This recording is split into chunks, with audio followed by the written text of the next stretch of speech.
vou começar assim, dando uma visão macro, já que essa parte do curso chama aproximações. Então nós começamos encarando as aproximações. As aproximações, a primeira coisa é a aproximação de número. Tipicamente você está procurando um número A, mas você não tem o número A. E aí você dá um primeiro chute, um A0, e aí você vai melhorando esse chute. Uma maneira de melhorar é ir acrescentando alguma coisa. Né? Então, você começa com A0, você faz o A0 mais A1, depois o A0 mais A1 mais A2, etc. E a expectativa é isso convergir para o seu número A. Então aqui, embora a gente se divirta calculando limites de sequências, somas de séries, isso é uma parte interessante de lidar com os casos conhecidos, mas, de maneira geral, isso é um mecanismo para você construir um número que você não tem. Então, isso aqui pode ser visto assim, né? Quer dizer, você tem o S0, o S1, o Sn, e isso aqui vai convergir para o seu A. E um pilar, alguns pilares desse negócio são, vamos dizer, os pilares são os resultados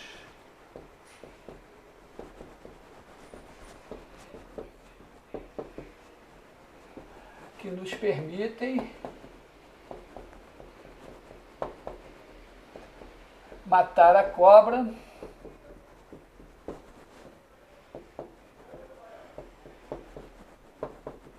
sem mostrar o pau.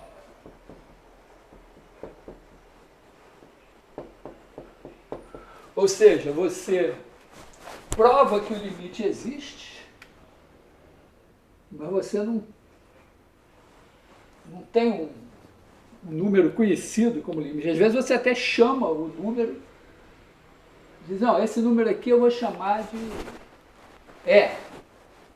Uma das maneiras de definir E seria dizer, ó, eu faço o somatório de n igual a 0 a infinito de 1 sobre n fatorial, aí provo que esse negócio dá converge com um desses pilares, né? Isso é uma sequência de termos, a série de termos positivos, então você está sempre aumentando, mas ela está limitada, nunca passa de 3, tem uma hora, então tem um limite lá.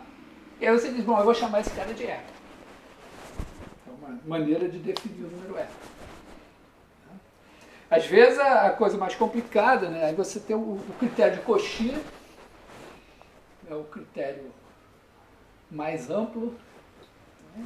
E é assim que funciona. Então é importante a gente ter essa compreensão, né, de que as sequências e as séries servem, antes de mais nada, para a gente construir números dos quais a gente precisa, mas para os quais a gente não tem exatamente que número é esse. Então, uma coisa importante aqui é você saber quantos termos você precisa somar para ficar a uma distância do número do limite menor que um erro que você considera razoável. Então, por exemplo, isso faz com que você, para muita gente, π é 3,1416. Pronto. Para todos os efeitos práticos, assim, quase todos, mas se você quiser.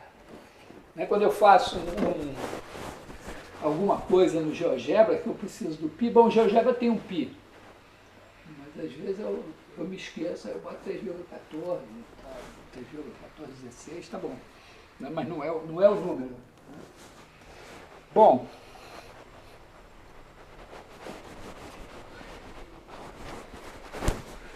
Ocorre que, embora nós ainda sejamos muito novinhos para ter experiência com esse tipo de problema, existem situações em que a gente quer funções.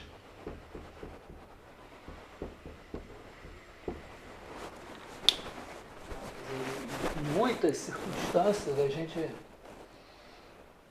tem um problema e o objetivo é achar uma função que descreve lá o fenômeno, que minimiza alguma coisa. Você conhece o problema da Brach-Stockner?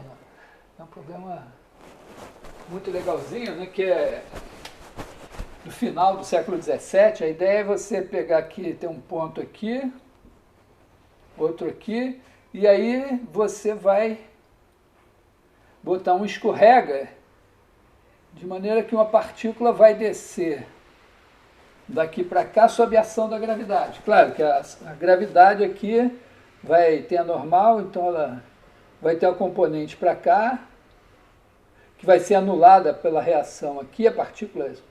E aí você vai andar com uma velocidade, vai ser tangente a essa curva.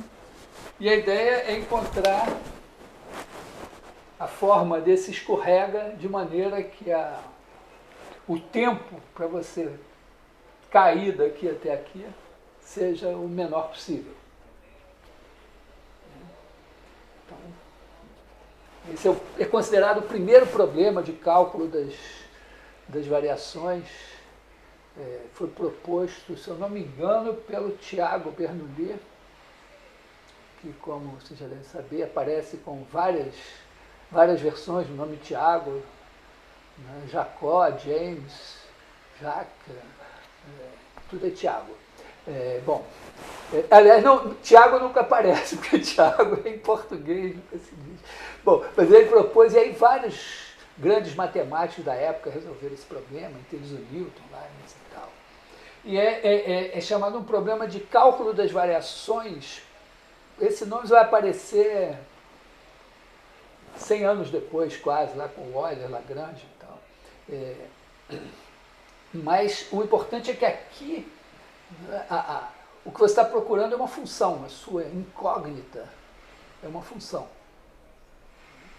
Então, em problemas em que você está procurando uma função, é bastante razoável que você tenha um modus operandi semelhante ao que a gente fez com números. Quer dizer, você diz, bom, numa primeira aproximação, minha função é essa aqui, agora eu vou melhorar um pouco, somando, aumentando e construindo, então, uma sequência de funções.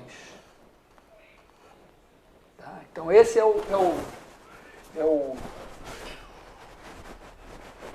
abstratamente é isso, né? Você tem uma sequência Fn que você espera que convirja para uma certa F, que normalmente você não sabe quem é. E claro, a gente vai estudar casos em que a gente sabe quem é e constrói a sequência. Uma maneira de fazer isso, né, é, na verdade, fazer a sua Fn igual a um somatório de K igual a 0 até N de alguma coisa aqui, digamos uma GK.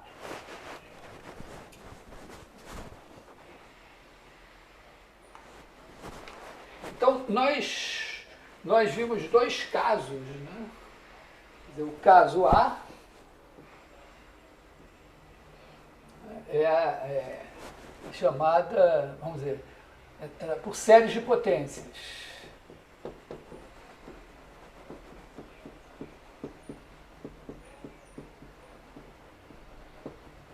Né? Esse aqui, vamos dizer, Newton é o pai da criança, depois Taylor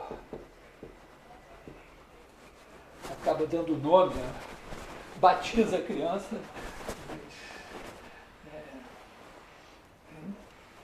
E a ideia é você escrever a sua f de x como somatório de n igual a 0 a infinito de an x menos x0 elevado a n.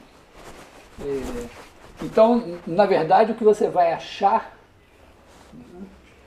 são esses caras aqui, que são os coeficientes. E, bom, sem entrar muito em detalhe, né? O segundo caso que a gente viu são as séries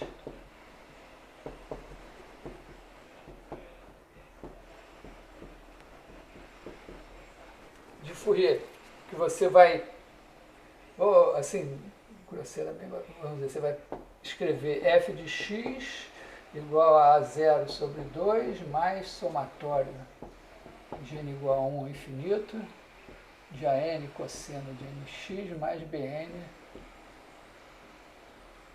seno de nx.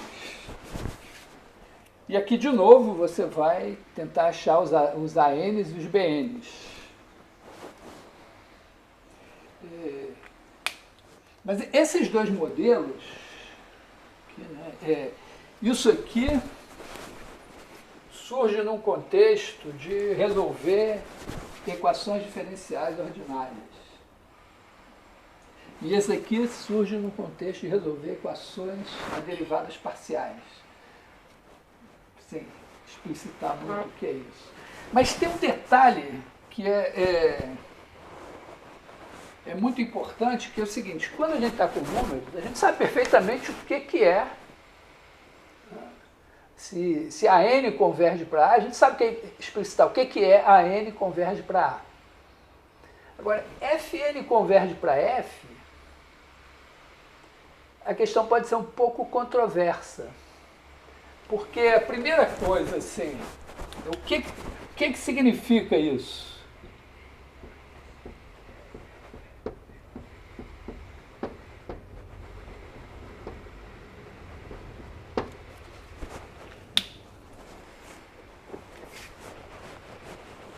Então, aqui, né?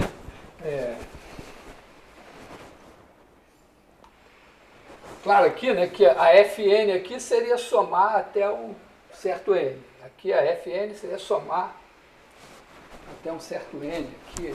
Agora você pode dizer, não, mas eu vou parar no cosseno, vou somar o seno. Então, tem várias possibilidades. Mas o que significa é uma questão que tem uma resposta óbvia. Resposta óbvia.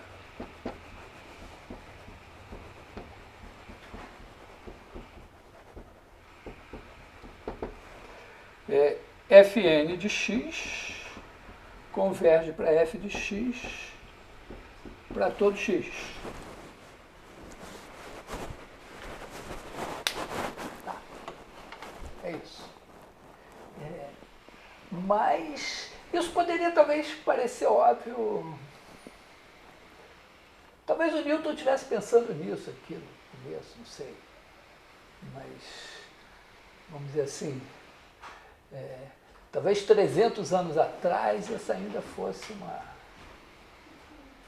questão. Já as pessoas já deviam estar começando a pensar um pouco mais nisso. Para vocês terem ideia de como essa coisa não é evidente, tem situações em que é bastante razoável você dizer que Fn converge para F sem que isso aqui aconteça para todo x.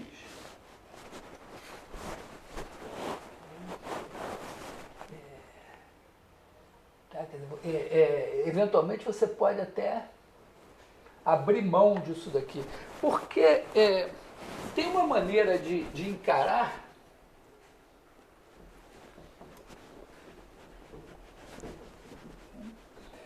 que seria pensar assim, né? Você tem a F. Diz aí, André.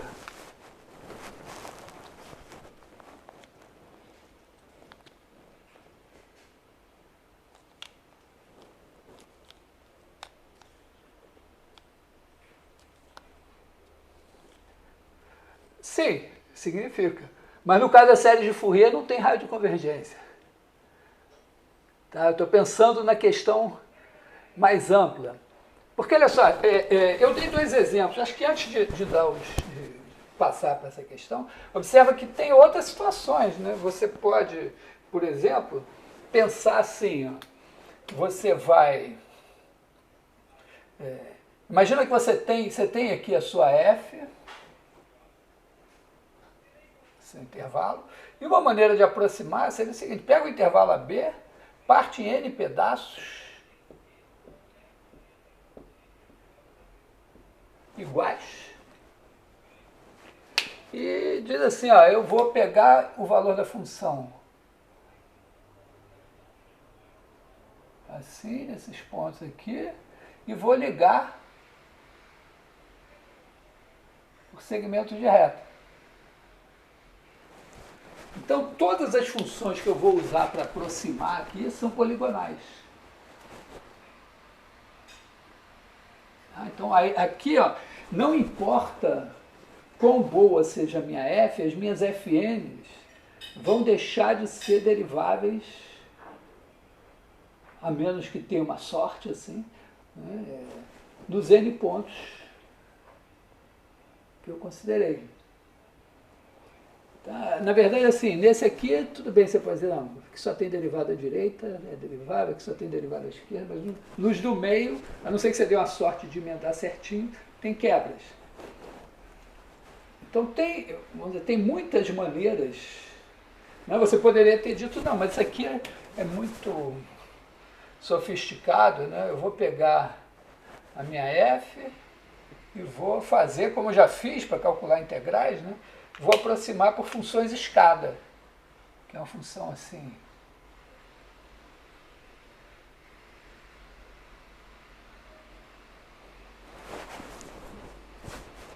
Essas funções escada, em geral, são descontínuas até nos pontos.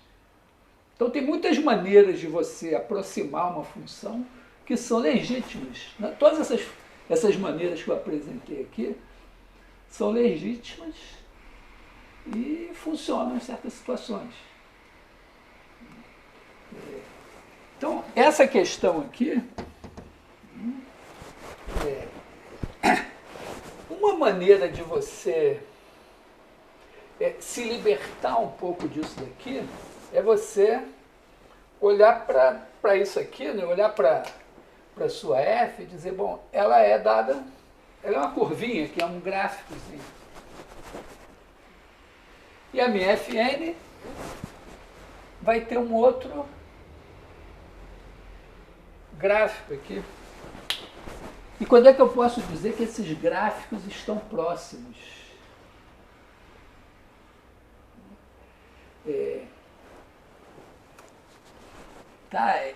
Repara que a gente tem um exemplo em que isso aqui acontece sem que esses gráficos estejam próximos, pelo menos no sentido da convergência uniforme. Né? Às vezes a gente pode pegar esse exemplo simplesinho assim, pega f identicamente nula, bota aqui, sei lá, o A, aqui o B, aí pega um pedacinho aqui, né? A mais, vamos botar assim, 2 sobre N, aqui é o A mais 1 sobre N, e aí bota o valor da função Fn fazendo isso aqui, ó.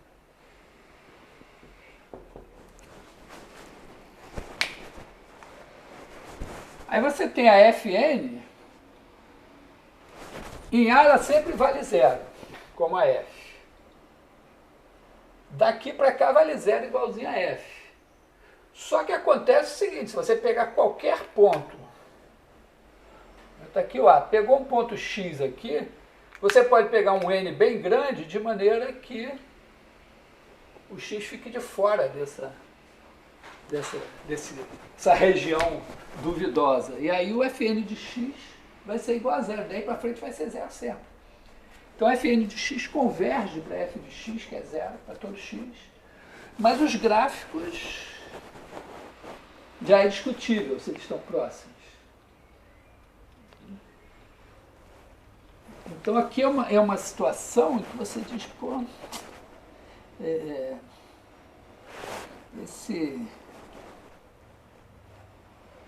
esse negócio aqui está convergindo, mas não é bem isso que eu queria. Por outro lado, se você disser, olha, mas na verdade eu estou interessado em medir essa distância entre os gráficos pela área da diferença. Quer dizer, eu olho assim, pego a diferença aqui, não importa se está para cima ou para baixo, eu olho essa área aqui. Quer dizer, eu pego o módulo da diferença, olho essa área aqui. Aí, por exemplo, se esse cara daqui, se essa altura aqui ficar sempre limitada, digamos assim, 15, é sempre 15. Então esse negócio daqui, esse triângulo, vai dar a área 15 sobre n. E quando n tender ao infinito vai para zero. Então nesse sentido, os dois gráficos estão próximos, porque a área aqui do meio é pequena. Tá? Então existem possibilidades e que vão estar a serviço de alguma coisa que você quer, ou o que dá para fazer. Às vezes a convergência é a seguinte, ó, eu só consigo a convergência nesse sentido aqui. Dá para quebrar o galho com isso? Tal. É essa situação. Então, a questão é definir isso daqui. Isso é uma possibilidade. Uma maneira que, de certa forma, engloba várias situações aqui, é definir uma distância. Imagina assim, você tem f e g do intervalo AB em R e definir distância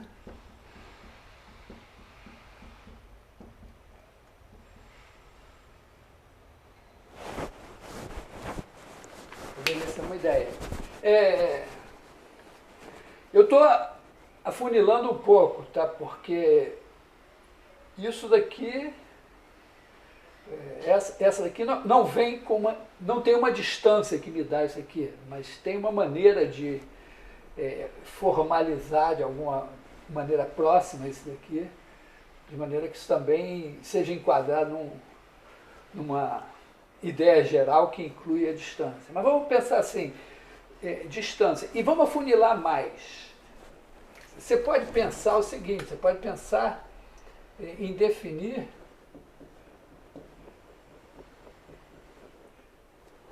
o tamanho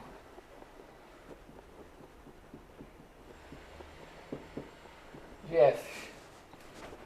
Ou seja, a distância. Nós vamos pensar isso aqui como distância de f a g. A gente pode pensar assim, ó, a distância de f a g, na verdade, é a norma de f menos g. Quer dizer, você olha a diferença e mede o tamanho da diferença. Que é o que a gente faz, né? Quando a gente pega dois números, a distância de dois números é o quê? Você pega a diferença e mede o tamanho dessa diferença, o módulo da diferença. E aqui, esse tamanho, então, pensa assim, você tem f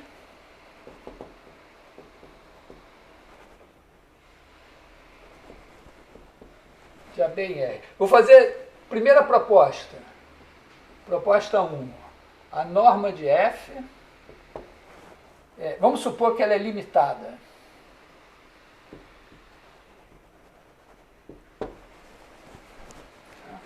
Então a norma de f é igual ao sup do conjunto dos módulos de f de x, x pertencente a AB. Significa o quê? Que se eu tenho a f aqui, a g aqui, a f aqui, eu vou olhar para esses números aqui assim, né?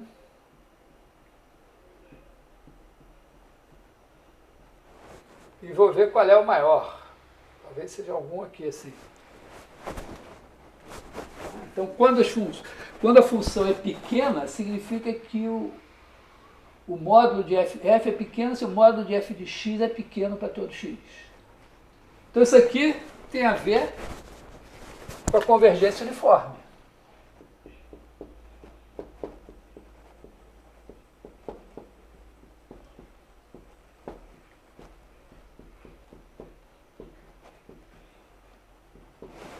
Chamar isso aqui de norma infinito. Tá? O infinito, só para a gente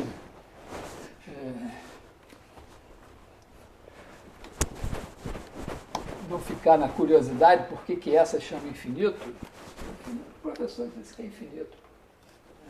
Mas, não, é porque o análogo disso seria o seguinte: se você tem x igual a x1, xn, a norma infinito de x é igual a máximo de módulo x1, módulo de xn. E isso daqui vem do seguinte: eu posso definir a norma de x índice p como sendo x1 elevado a p mais xn elevado a p raiz pésima, aqui para p maior ou igual a 1. E a gente já fez esse exercício, né?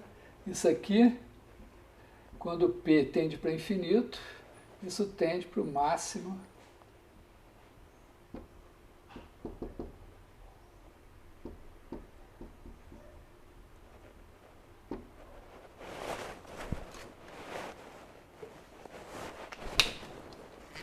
e isso daqui tem a ver com... Tem uma norma 1, tem umas normas P aqui. Então isso aqui é só para explicar por que essa norma chama P. Tem uma norma que é a norma chamada norma 1.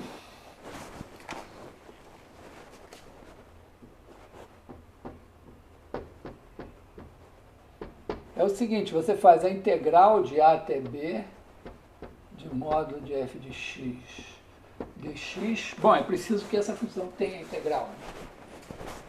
Isso é a norma 1. Tá? Isso aqui, ó, é o análogo à norma 1 de x igual a x1. Está somando todos os valores da f aqui. Bom, essa aqui a gente não trabalhou com ela, mas está aqui assim. Podia botar a norma P também, mas é meio... Já essa aqui, tudo bem, acho que ainda dá para entender, né? Quer dizer, a norma... Se você olha a norma 1, você está fazendo... pegando essa área, né?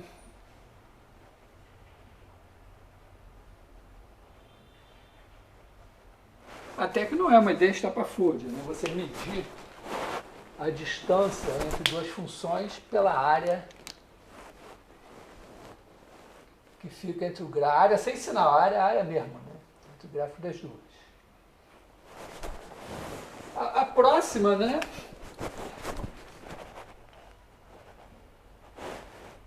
É uma coisa assim, você faz a integral de A até B de módulo de f de x ao quadrado. Aqui não precisa do módulo, né, porque elevar ao quadrado. Bom, mas deixa assim. Vou botar assim. Assim. E tira a raiz quadrada. Essa, obviamente, só a mente doentia ia pensar nisso. Porque tudo bem, pegar a maior das distâncias, ou pegar a área, tudo bem. Agora, pegar as diferenças, elevar ao quadrado e tirar a raiz quadrada... No entanto, assim, quando você está com essa norma aqui, qualquer matemático, qualquer engenheiro matemático vai abrir um sorriso de orelha a orelha e vai dizer que ótimo, que beleza. Nada pode ser melhor do que isso. Porque isso aqui tem geometria.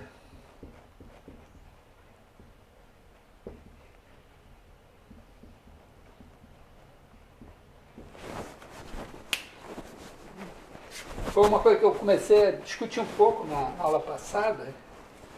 Vou até botar um ponto de exclamação. Isso aqui aparece naturalmente nas séries de Fourier, mas até se entender um pouco por que fazer a coisa funcionar direito aqui, eu acho que levou menos 100 anos. Não sei se já na aula passada. Porque se você pensar assim, não cronologicamente, mas pensar assim, organizando a sua cabeça, né? Se você pensar assim, R2, R3, então se você pegar aqui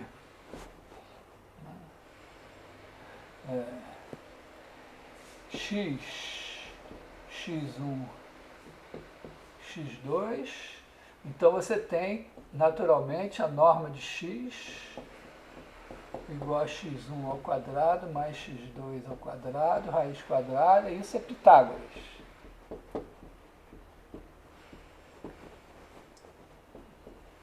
Em R3 também, quer dizer, se você botar em R3, né, se você botar assim,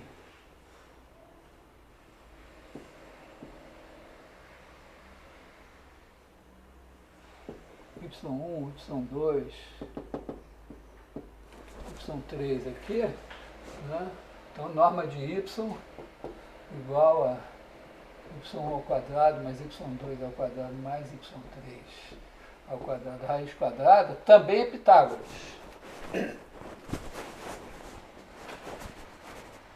Aí alguém pode dizer, não, então, de repente, por que não, em Rn,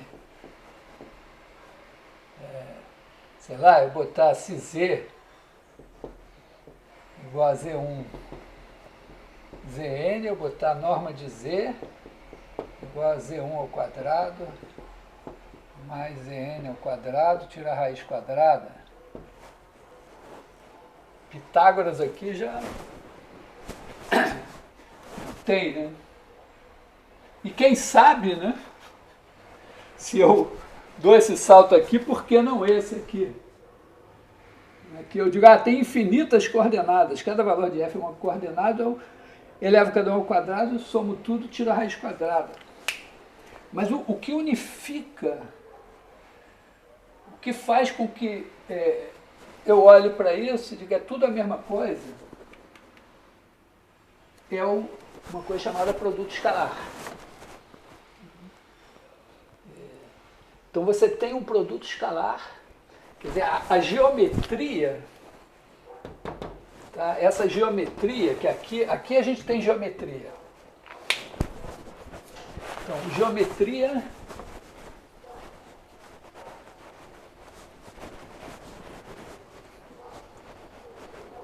né?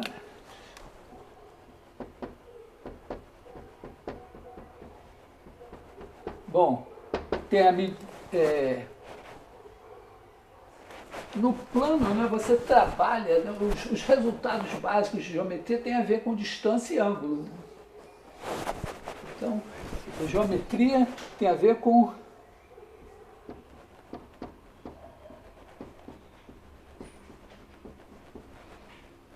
e ângulo. E aconteceu assim que lá em 1843, né, o Hamilton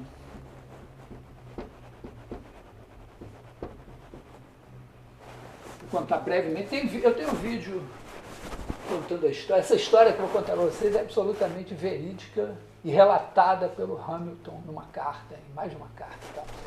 Mas o Hamilton ele tinha uma obsessão que era o seguinte, ele tinha entendido, né, que os números complexos eram números da forma A mais BI. Então ele estava procurando generalizar isso para R3.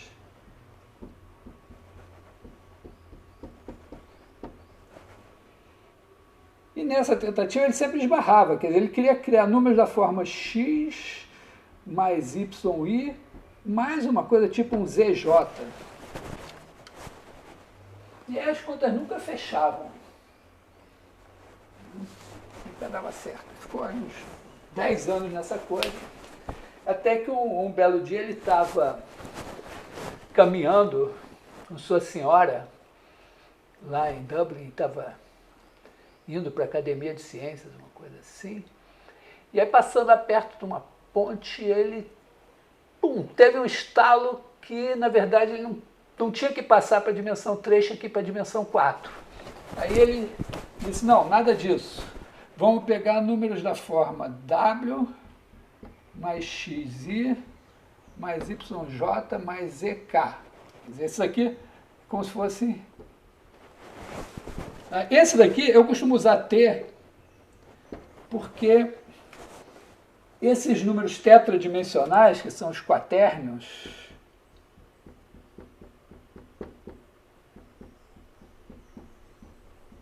tem uma ideia clara de espaço-tempo aqui, né? O quaternio tinha chamado a parte escalar, ou uma parte real, e uma parte imaginária, ou vetorial. E aí, quando ele conta essa história na carta para o filho, né? Ele diz que imediatamente ele entendeu tudo, que assim ia funcionar, e pegou o canivete, a ponte era acho que de madeira, e ele gravou num dos pilares da fórmula, da ponte, essa fórmula que é o quadrado igual a j ao quadrado, igual k ao quadrado, que é igual a ijk, que é igual a menos 1.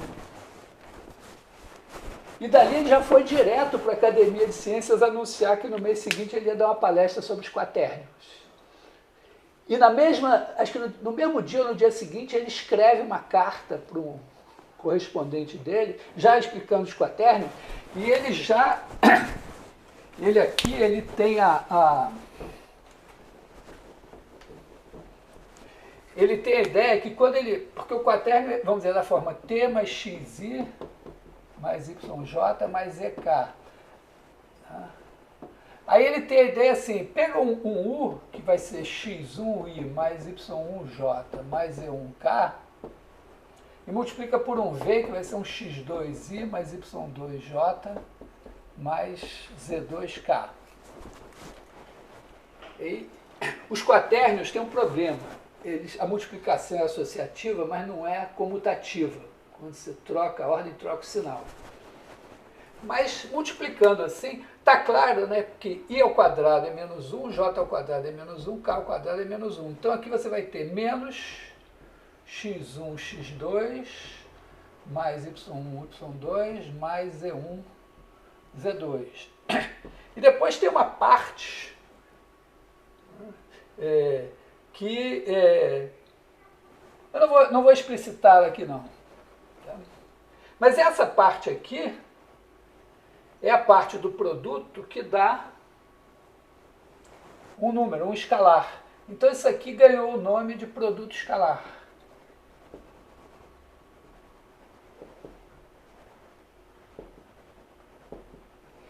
E a parte de cá, que você faz a conta, ganhou o nome de produto vetorial.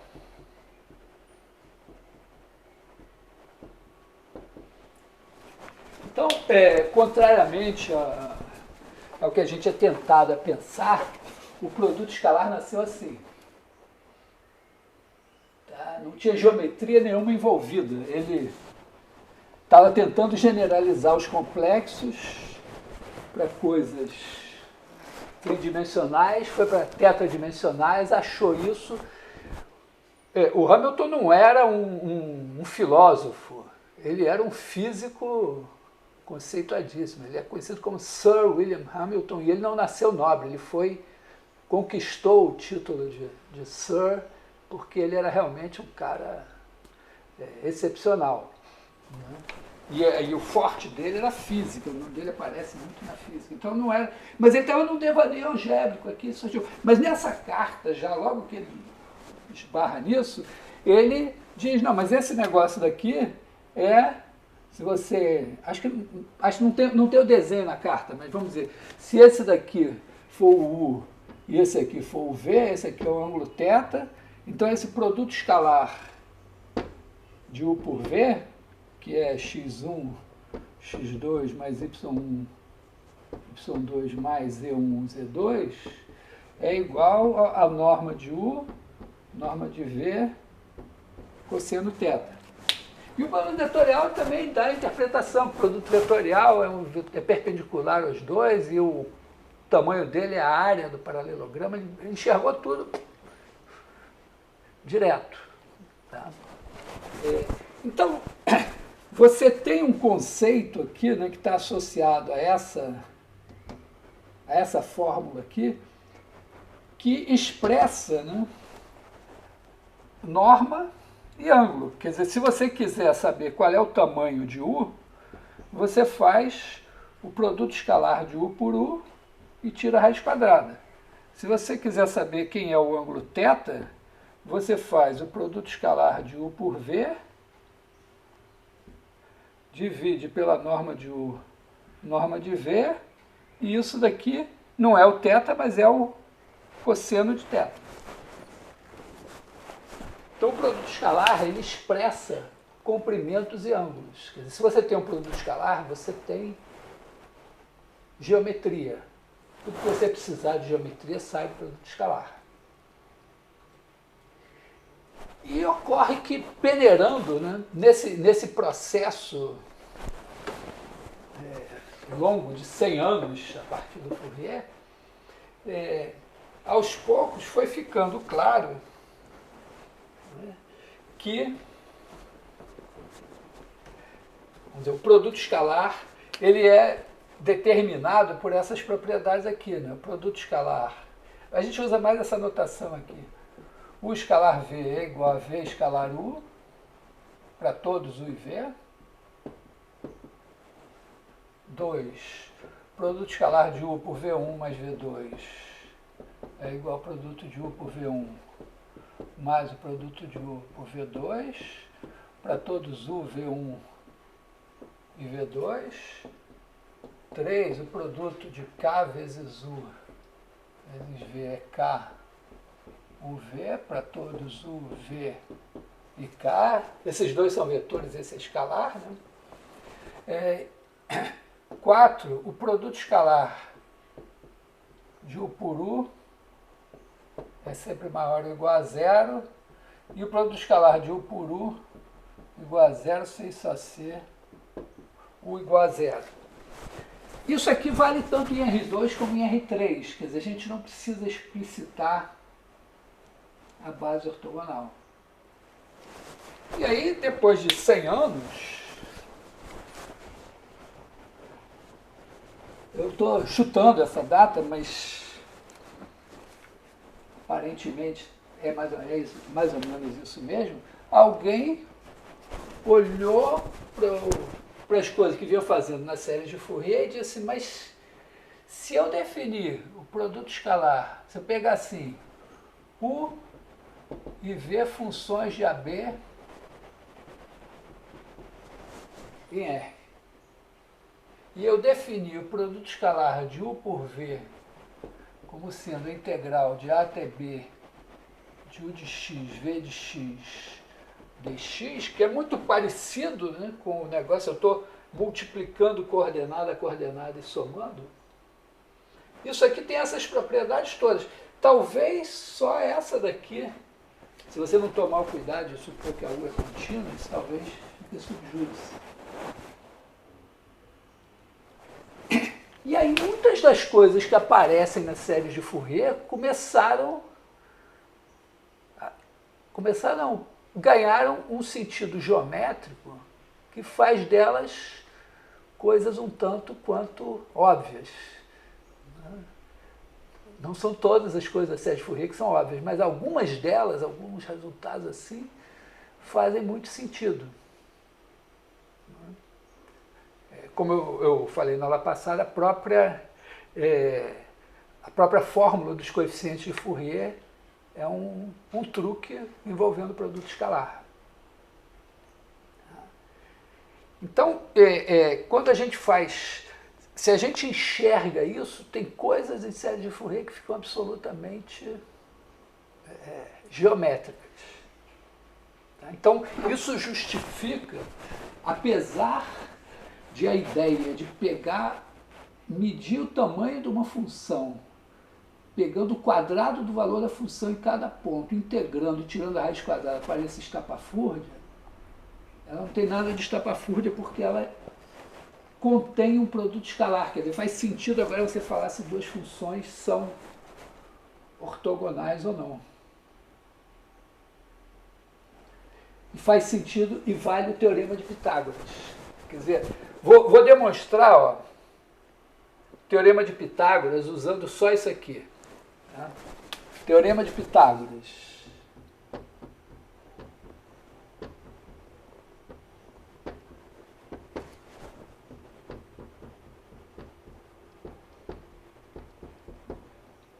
Com produto escalar.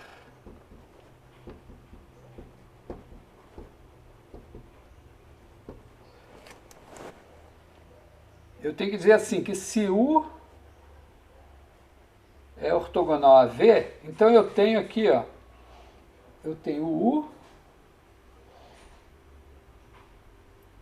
tenho V e esse ângulo é reto. Isso aqui eu posso escrever em termos de produto escalar, dizendo que o produto escalar de U por V é igual a zero.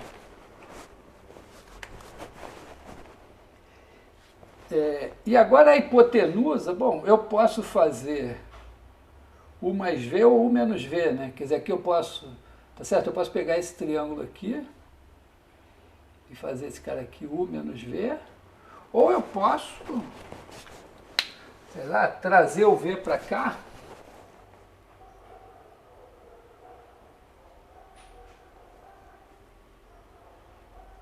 e fazer aqui o U mais V. Qualquer das duas circunstâncias, eu tenho um triângulo retângulo. Então, eu deveria ter, né, o teorema de Pitágoras deve dizer que se U é ortogonal a V, então o tamanho de U mais V ao quadrado é igual ao tamanho de U ao quadrado mais o tamanho de V ao quadrado. Hipotenusa ao quadrado, cateto, cateto. E isso aqui se demonstra fazendo o quê? Pega isso aqui e escreve U mais V, U mais V. Aí você usa essas propriedades aqui. Não importa se o produto escalar foi definido usando o ângulo ou não foi. Importa que ele tenha essas propriedades aqui. Para isso vocês estão fazendo álgebra 1, né? Não sei se o pessoal da engenharia matemática está sofrendo na hora de criar o curso, fazer o currículo. Teve gente que disse, não, álgebra 1 não. Aí eu disse, não, eu vou sofrer muito se os caras não fizerem álgebra 1. Aí eu comovi meus colegas, então vocês são obrigados a fazer álgebra 1. Mas é para pensar abstratamente. Pensar as operações abstratamente. Então, aqui ó, você olha para isso, olha para essas propriedades aqui e diz, bom, isso aqui vai dar U escalar U mais V escalar V. E aí tem U com V e V com U que são iguais, mais duas vezes U escalar V. Só que a minha hipótese é que isso aqui é zero. Então, isso aqui está dizendo que U mais V ao quadrado é igual a U ao quadrado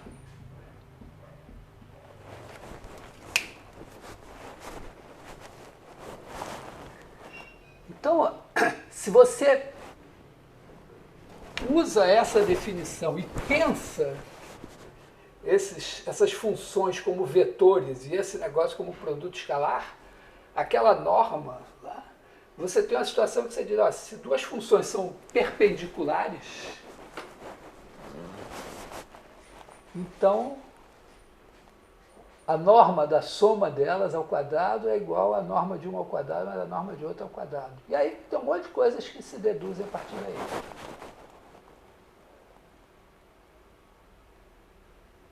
Então, esse é o caminho das pedras. Eu acho que o livro do Curran, ele não... Não, o Curran John, ele deve já falar nisso, porque o Curran, eu reparei que ele deu um certo azar historicamente, porque o livro do Curran foi escrito no momento em que isso estava nas vésperas disso daqui ser compreendido, lá em 1920. Então, acho que a versão inicial do livro do Curran, eu acho que não incorporava isso. E a versão Curran-Young, que foi em 1965, foi na véspera também do teorema do Carlson, que mostrou que a convergência L2, que a convergência nessa norma, é que era realmente a boa na série de Fourier.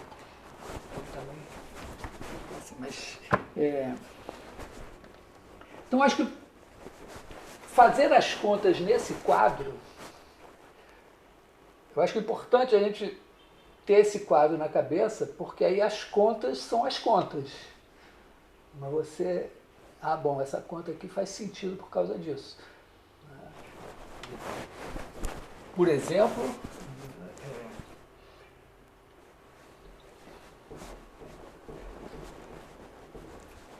sei, talvez esteja na hora de alguém fazer uma pergunta, né?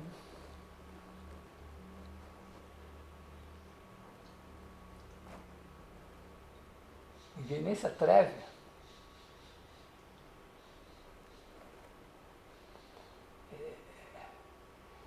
É meio assim, porque... mas olha só... quer dizer, a gente... Você ouve falar desde pequenininho, né, que tem a quarta dimensão, a quinta dimensão, não sei o quê, não sei quantas dimensões, né? Quer dizer, dá uma ideia de que existem espaços de dimensão maior e que, portanto, existe uma geometria. Esses espaços, se eles são chamados de espaços e que tem dimensão maior, então tem uma geometria desses espaços. E o que comanda, vamos dizer, o que introduz a geometria, bom, no nível primário, depois tem outras maneiras de pensar a geometria, em que o teorema de Pitágoras não vale exatamente e tal, uma série de outras coisas, mas tá, que o espaço é curvo e tal, outras coisas. Mas, do ponto de vista bruto, você pensar assim, você tem uma geometria em dimensão 2, dimensão 3, dimensão 4, dimensão 5, se você tem um produto escalar, né, e o produto escalar em Rn, né, você define o produto escalar de x por y, é igual a x1, y1 mais xn, yn, onde x é igual a x1, xn e y. Então isso introduz uma geometria em dimensão n. N pode ser, quando é 2 ou 3, dá exatamente o que a gente conhece. E aí depois 4, 5, 6, 7, 8, 9, 1000, quanto for, isso aqui funciona. E quando você tem um espaço de funções, é um espaço de dimensão infinita, e aquela definição do produto escalar da integral introduz uma geometria.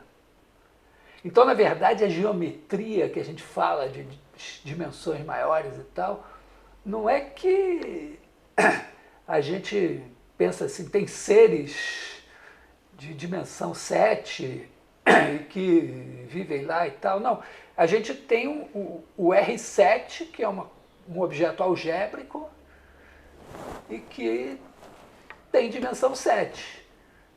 E que se a gente botar um produto escalar, aí a geometria fica muito parecida com a geometria do R2 e do R3 em muitos aspectos. É apenas isso. Tá? Isso está muito momentoso, porque agora nós estamos... Né, vamos dizer, nós trabalhamos muito tempo em dimensão infinita com espaços de funções, mas sem muita atenção ao Rn com n grande. Agora, com ciência de dados, você começa a trabalhar com um Rn com n muito grande, e aí a geometria desses espaços de dimensão alta começa também a ser objeto de interesse. Não que não fosse antes, mas começa a ter um significado assim, fora do devaneio ou da física. Então, o fato é que, quer dizer, o que o Fourier achou? O Fourier achou o seguinte, repara, quando você tem o R3, quer dizer, o espaço, ou o plano mesmo, pensa o plano aqui, não tem um sistema de coordenadas a priori, mas a gente se acostumou a pensar assim, que se eu botar um par de eixos perpendiculares, escolher aqui um vetor ε2 e um vetor ε1 unitários e ortogonais, tudo fica bonito. Aqui. Quer dizer, esses caras aqui, o que eles têm de importante? O produto escalar de ε1 por ε1 é igual a 1, ele tem tamanho 1, e o produto escalar do ε2 pelo ε2 também é igual a 1. E o produto escalar do ε1 pelo ε2 é igual a 0, eles são unitários ortogonais. E aí, a partir daí, se você pegar um vetor V,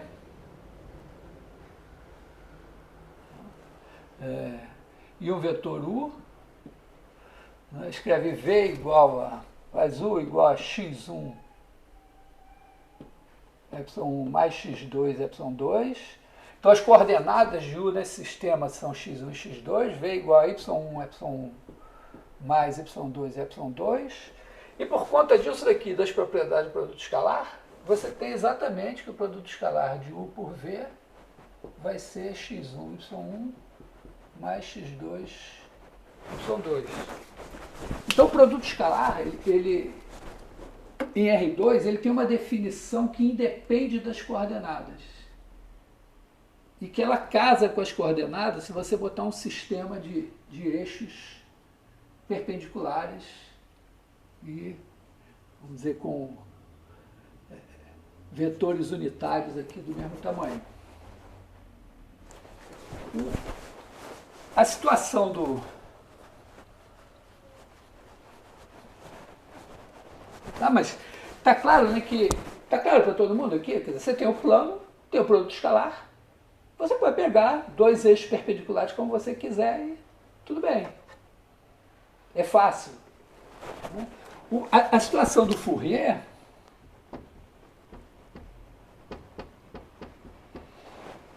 era o seguinte, o espaço dele é o espaço das funções f, vou botar assim, de 0, 2π em R. Ele não discute muito isso assim, mas fica implícito que são funções onde você pode calcular as integrais e tal. O fato...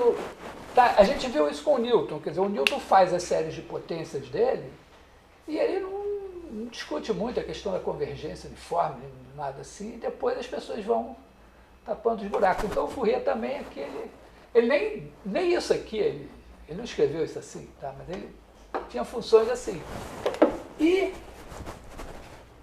ele tinha o produto escalar de f por g, integral de 0 a 2π, de f de x, g de x dx. Na verdade, ele não tinha, ele esbarrou nesse negócio aí,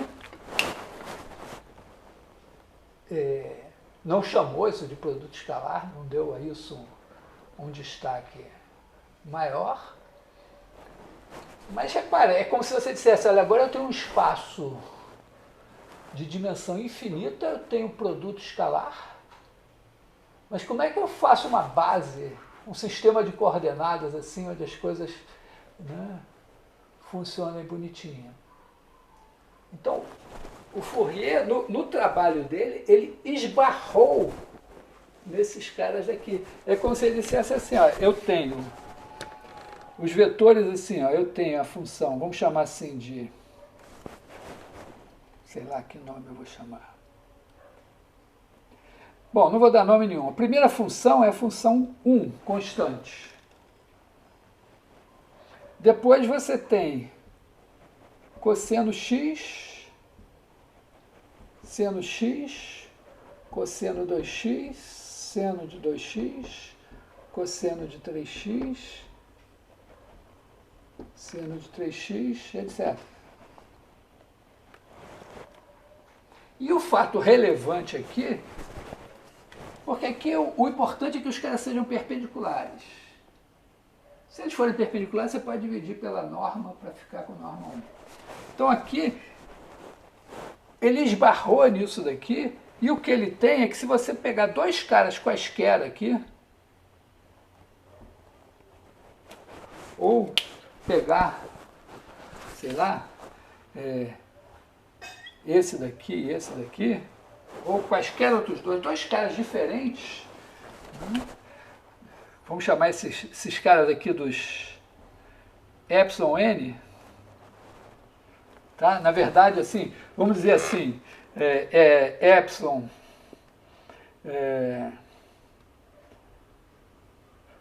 2n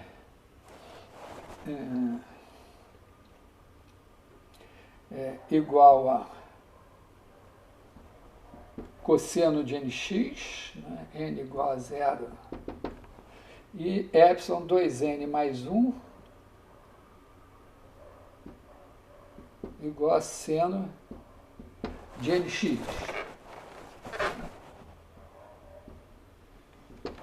Então, os pares 0, 2, né, são os cossenos e tal. Se você pegar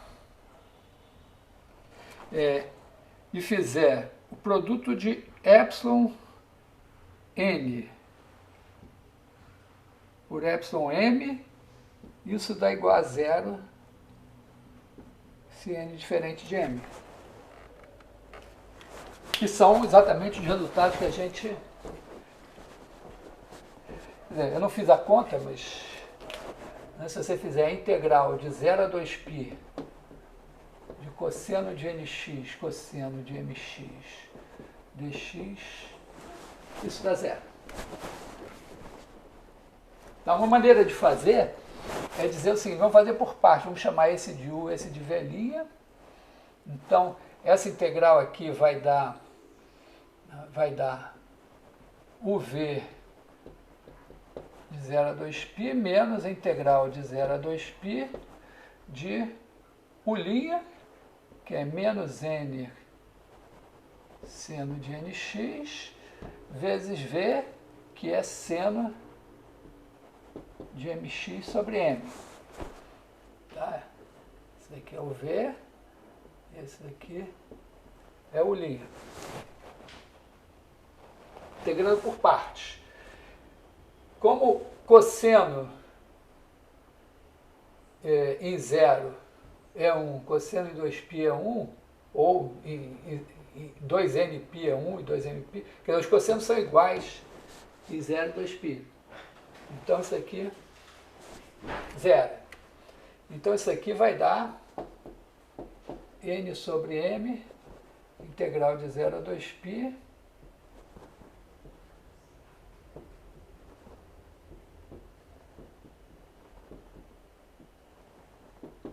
e, obviamente, não adiantou nada, né? Porque ficou uma integral igualzinha. Mas a gente pode insistir. Eu não posso... Quer dizer, quando eu obtive esse, derivando esse. Então, eu não posso agora daqui integrar esse, porque eu estaria integrando esse e voltando para cá. Mas eu posso dizer, não, mas vamos chamar esse agora, esse aqui de U, esse de velhinha, e isso aqui vai dar, vai me dar aqui UV, né, N sobre M, UV, tem um menos aqui, não, tem menos, UV de 0 a 2π, menos a integral de 0 a 2π. Bom, aqui já tinha n sobre m, então o' vai dar n cosseno de nx, v vai dar menos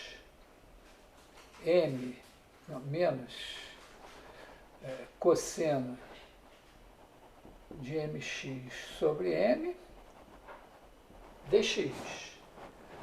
Como os dois aqui, né, o u é um seno, e o seno em 0 e 2π, seno de n vezes 0 é 0, seno de 2πn é 0, então isso aqui vai para o saco de novo. Isso daqui dá... Tem uma coisa errada aqui nessa minha conta. Ah, não, é porque a primitiva do seno não tem esse menos. Né? Isso daqui dá menos n ao quadrado, né? N sobre m ao quadrado, integral de 0 a 2π, de cosseno de nx, cosseno de mx, dx. Supondo aqui que n e m são diferentes de zero. Se um deles for zero, é a integral do cosseno de 0 a 2π dá zero. Aí você diz, pô, voltou no mesmo lugar. Mas não, né? Porque é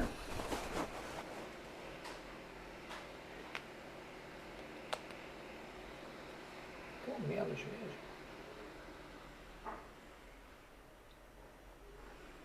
Ah, não, peraí, tinha menos.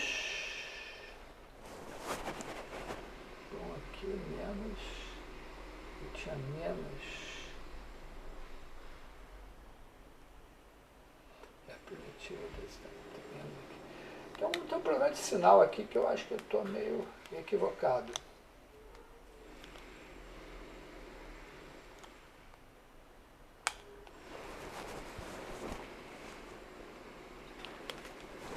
Eu acho que esse sinal aqui devia dar mais, mas não estou vendo onde é que eu errei aqui. Ah, bom, aqui eu derivei, deu n cosseno de nx, não, menos n sobre m. Ah, sim, aqui eu integrei, não, tá certo. Aqui eu corrigi, mas estava...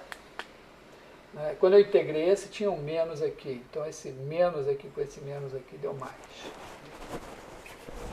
Então é o seguinte, ó, se n for diferente de m, esse número é igual a alguma coisa diferente de 1 vezes n, então ele é zero.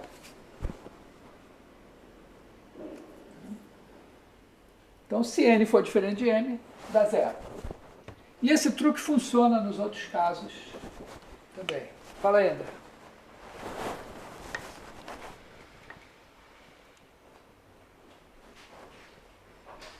O microfone...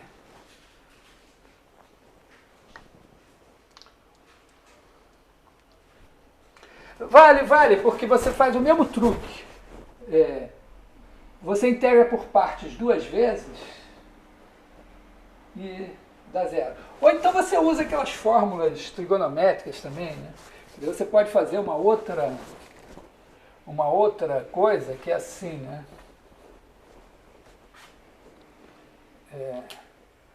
Cosseno de nx, cosseno de mx... Se você fizer o cosseno de n mais m, x vai ser cosseno de nx, cosseno de mx, menos seno de nx, seno de mx, uma coisa assim, e fizer o cosseno, sei lá, de n menos mx, então vai dar cosseno de nx, cosseno de mx, mais seno de nx, seno de mx, aí você soma, e aí dá 2 vezes esse cara, é igual a soma desses dois, e esse aqui você consegue integrar todos os dois. Mas essa coisa que eu fiz tem uma importância em outro momento, então essa integração por partes 2 vezes, ela tem um valor especial, ela é mais geral do que isso daqui. Por isso que eu fiz daquela maneira. Mas o fato é esse, então o Fourier, ele esbarrou, né, nesses caras aqui, na verdade essa integral não estava aparecendo. Ele esbarrou nesses caras e o que ele viu foi o que a gente veria hoje, quer dizer, a gente veria assim, né? Se você tem aqui epsilon 1, epsilon 2, esse ângulo é reto, se você quiser escrever aqui U igual a x1, epsilon 1 mais x2, epsilon 2, como eles são perpendiculares, você tem epsilon 1 escalar epsilon 2 igual a zero. Então você multiplica por epsilon 1 dos dois lados e você tem U epsilon 1 igual a x1, epsilon 1 mais x2, epsilon 2, epsilon 1. Aí vai dar x1, epsilon 1, epsilon 1 mais x2, epsilon 2, epsilon 1. Só que esse aqui é zero. Então você tira aqui x1 igual a o epsilon 1 sobre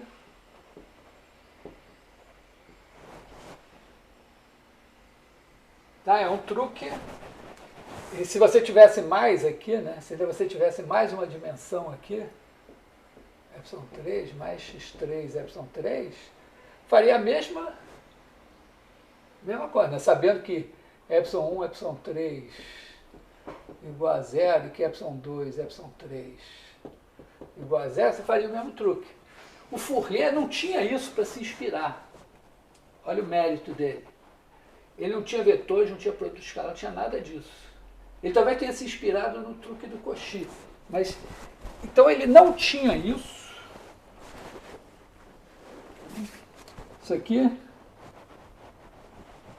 ninguém tinha falado nisso até aquele momento. E ele estava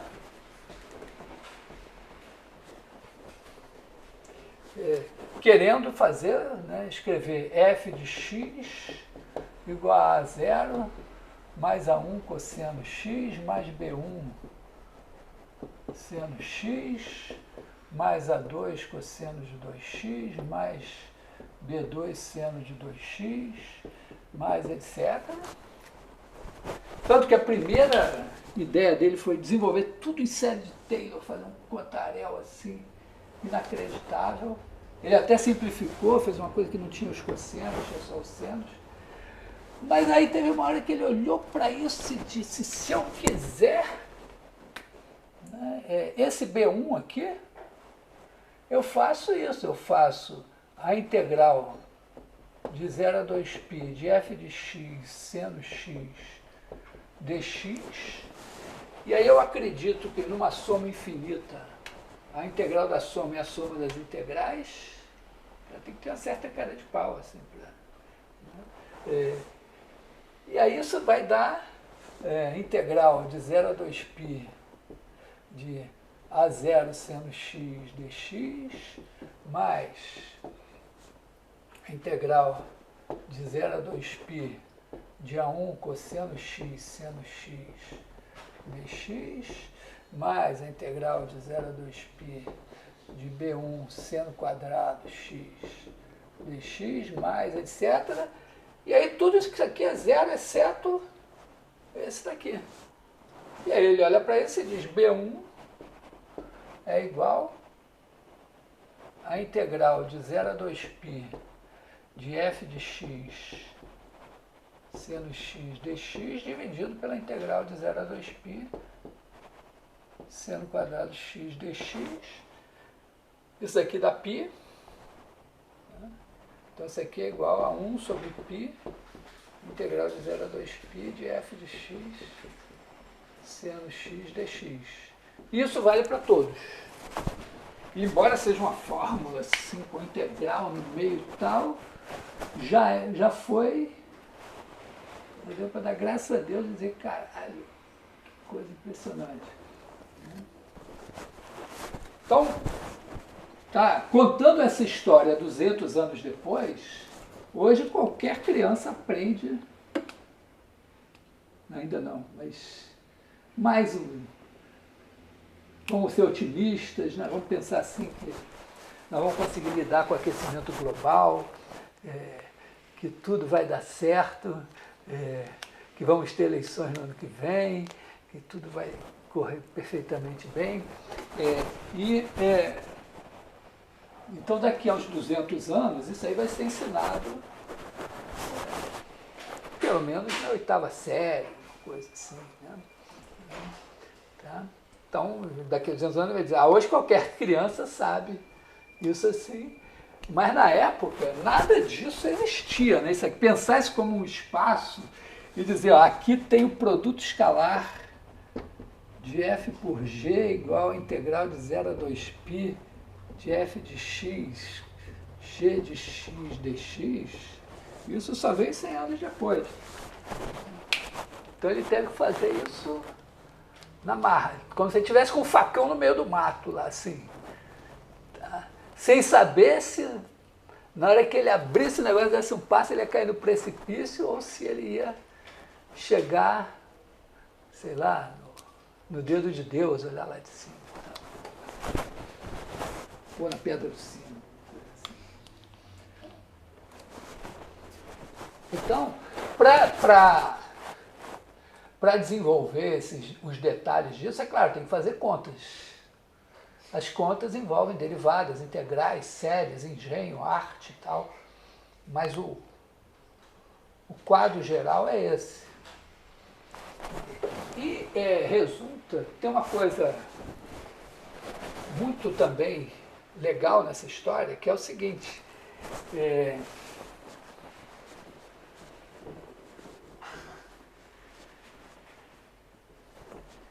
o que acontece, né? Imagina assim, que você faz uma fn de x igual a 0 sobre 2 mais somatório de n igual a 1 até nzão de an cosseno de nx mais bn seno de nx. Ou seja, truncamos a série e paramos ali no n. Vou fazer o desenho. O desenho é o seguinte. Aqui você tem 2n mais 1. Então, pensa assim, o espaço de dimensão 2n mais 1, que eu vou criar, ele é o conjunto de todas as funções desse tipo, assim. Quer dizer, todas as funções do tipo, vamos dizer, as f de 0, 2π. F não, né? Chamar de g. Tais que g de x igual a alfa 0 sobre 2 mais somatório de n igual a 1 até n, de alfa 1 cosseno de nx mais beta 1, tá? Com os alfas quaisquer. Então, olha, cada elemento desse espaço daqui, a nossa G, é dada pelos seguintes caras, né? Alfa 0, alfa 1, beta 1, alfa 2, beta 2, etc. Alfa n, beta n. Esses números aqui determinam a G. Esse espaço aqui é um espaço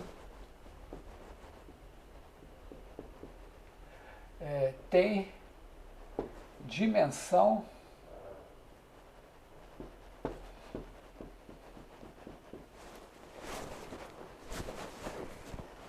claro que eu estou então, tem 2n mais um parâmetro, então o número de dimensões do espaço é o número de parâmetros que eu preciso para determinar um ponto do espaço, tá? É esse aqui.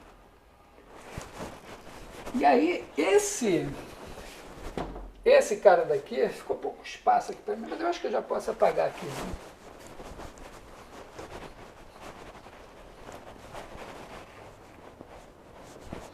né? Porque, na verdade, né?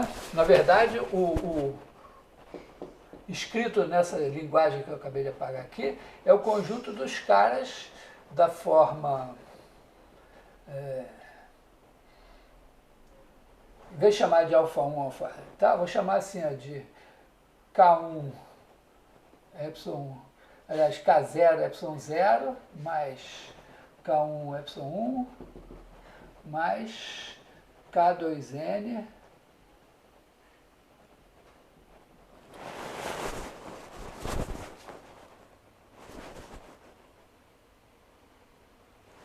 Tá? São os 2n mais 1 primeiros vetores ortogonais aqui. Então, olha, eu vou desenhar assim, ó.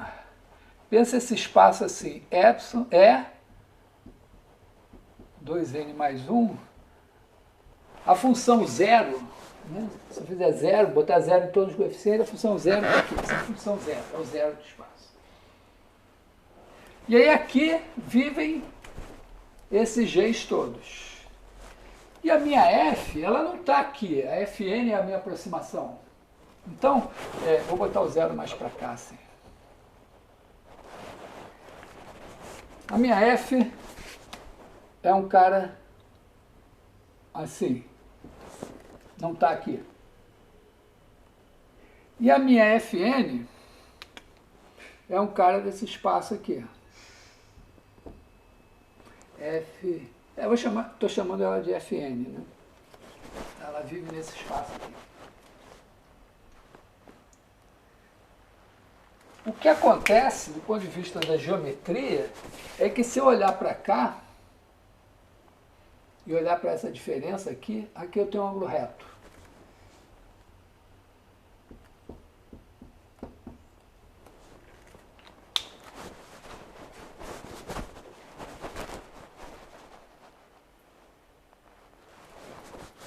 A gente faz a conta e demonstra. Tá? Tem que fazer a conta. Mas o que isso significa? Significa o seguinte. Pelo teorema de Pitágoras, imagina que eu escolhesse um G qualquer desse... um G aqui, nesse espaço. Quando eu olhar para a diferença entre F e G, eu tenho um cara assim. Então eu tenho esse cara aqui, e eu posso olhar para esse vetor aqui, ó.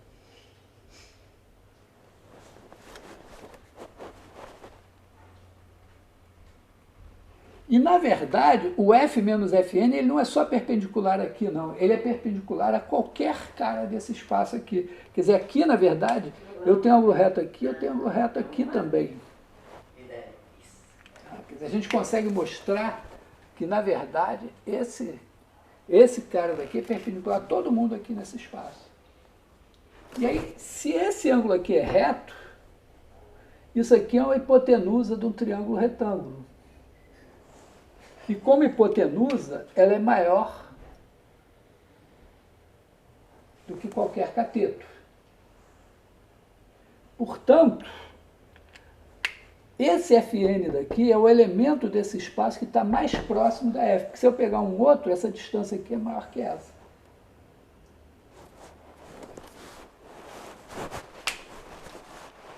Entendeu a geometria? Se fosse em R3, seria isso, né? Eu peguei e projetei, na verdade, o azul está sendo projetado nesse plano. Quando ele é projetado, esse negócio é perpendicular a qualquer vetor aqui do plano. Então, se eu escolher um outro cara aqui no plano, um outro ponto aqui, ligar aqui, se eu olhar para esse cara eu tenho um triângulo retângulo, então esse tamanho é maior que esse.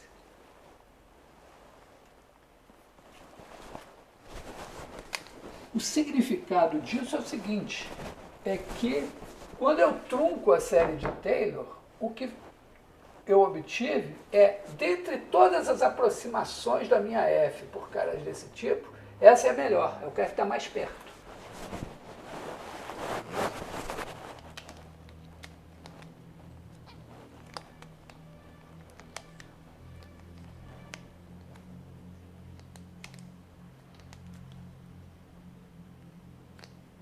cara do André.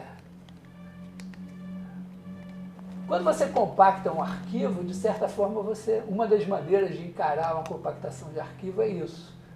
É você dizer, olha, eu estou com um arquivo aqui que vive num espaço de dimensão muito alta. Ele tem um monte de coordenadas, muitas. E aí eu vou pegar um espaço assim, um plano, um espaço que cada cara é dado por um número menor de coordenadas aqui. E aí eu quero aproximar esse cara por um cara daqui. O que eu faço? Eu projeto perpendicularmente, porque aí eu tenho o cara mais próximo daqui.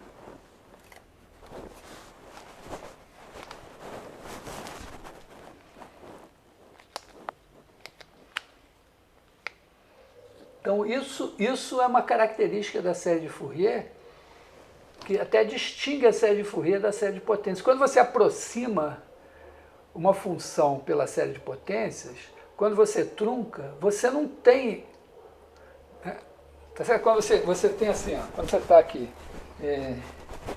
f de x igual a A0 mais A1x mais AN xn mais etc. Se você disser, não, vamos truncar aqui, polinômio de grau n. Esse polinômio de grau n não é, dentre os polinômios de grau n, o que está mais próximo de f no sentido da convergência uniforme. Dá para fazer uma coisinha simples mostrando isso. Porque na verdade, ó, a sua f, né, ela está sendo aproximada aqui. E vamos dizer, a sua f é assim, né? E aí ela está sendo aproximada assim. Então a sua aproximação, ela é boa aqui. Mas aqui ela vai se afastando. Então se você trocasse essa aproximação por uma coisa mais assim, ó, que seria deslocar esse preto um pouquinho para cima, você ficaria mais perto. Você distanciaria um pouco aqui, mas chegaria mais perto aqui. Então a aproximação de uma função pelo polinômio de Taylor não é a melhor aproximação por polinômios no intervalo que você está considerando. Mas ela é boa por vários motivos. A série de Taylor não. Ela é a melhor aproximação. Se você quiser aproximar f por um polinômio trigonométrico de grau n, a melhor aproximação é essa.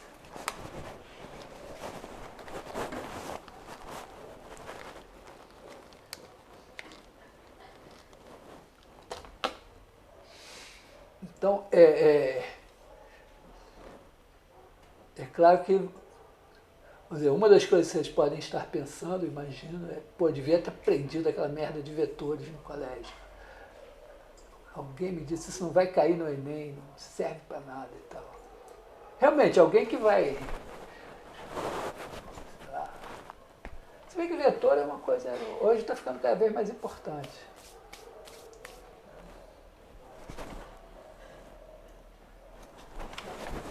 A conta aqui, ó,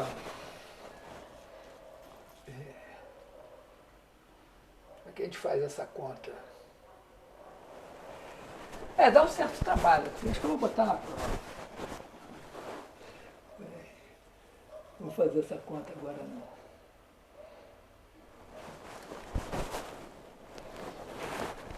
Bom, resumo da ópera. Essas ideias que eu estou explicando aqui são mais ou menos ideias que nos norteiam no estudo das séries de Fourier, tá? E das séries de potências e tal, uma coisa assim.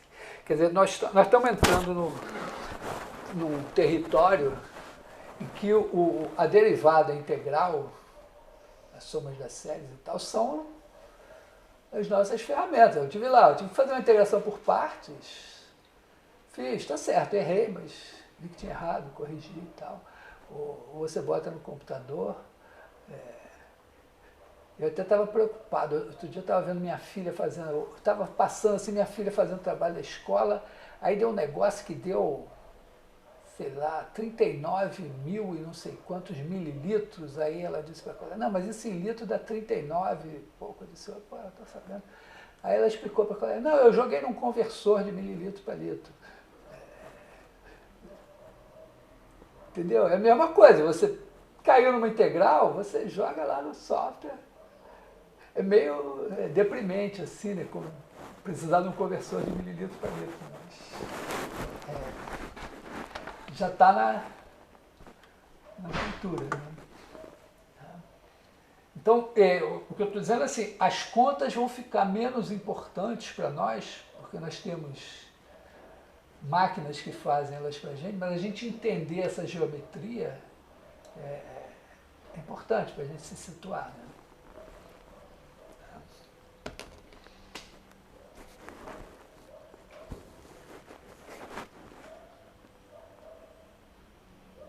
E aí, está pesado o clima, assim, eu estou sentindo coisa assim.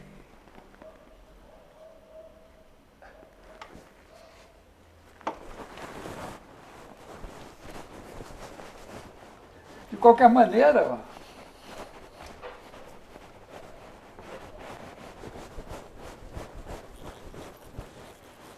é só um truque, né?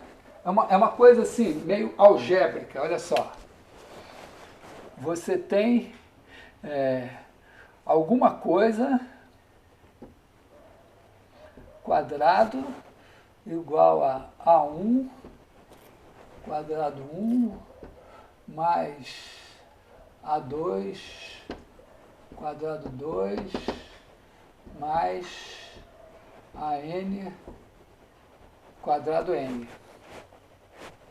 Aí você tem uma operação assim, ó, bolota, vamos dizer, tem a bolota índice, qualquer K, você tem a bolota índice K, que tem a seguinte propriedade, quando você faz a bolota índice K em qualquer, sei lá, triângulo mais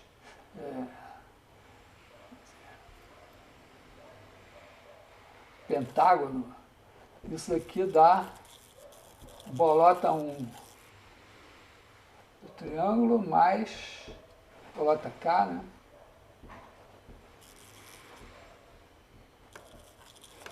Pentágono.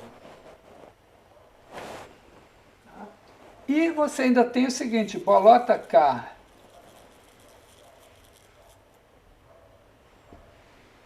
triângulo K, quadrado K, igual a um certo alfa, índice K. E bolota K quadrado J igual a zero, se J é diferente de K. Aí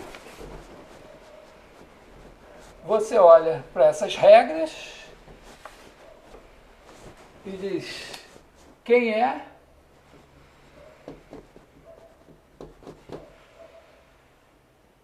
A5. Aí você olha para isso e diz, se eu fizer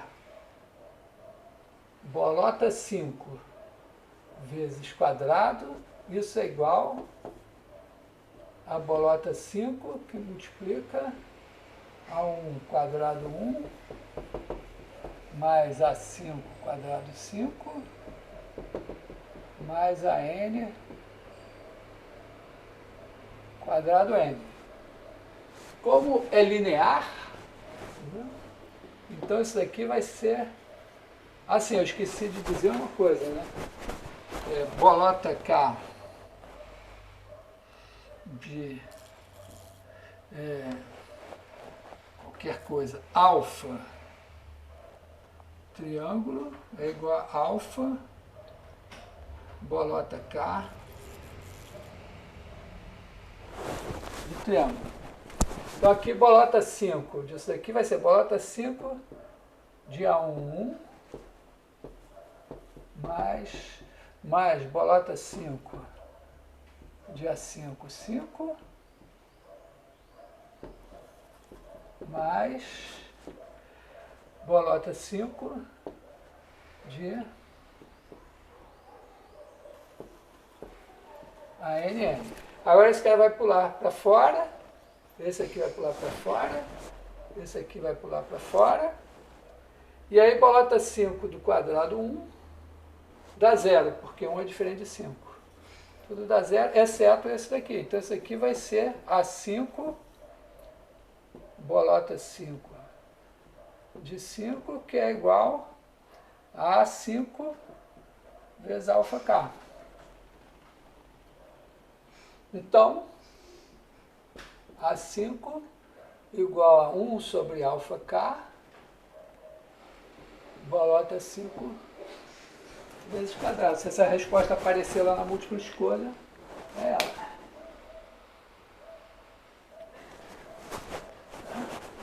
Aqui, ocasionalmente, né?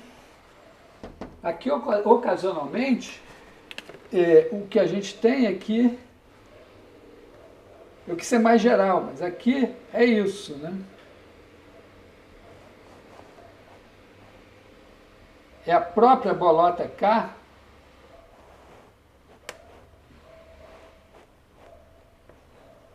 que opera o milagre.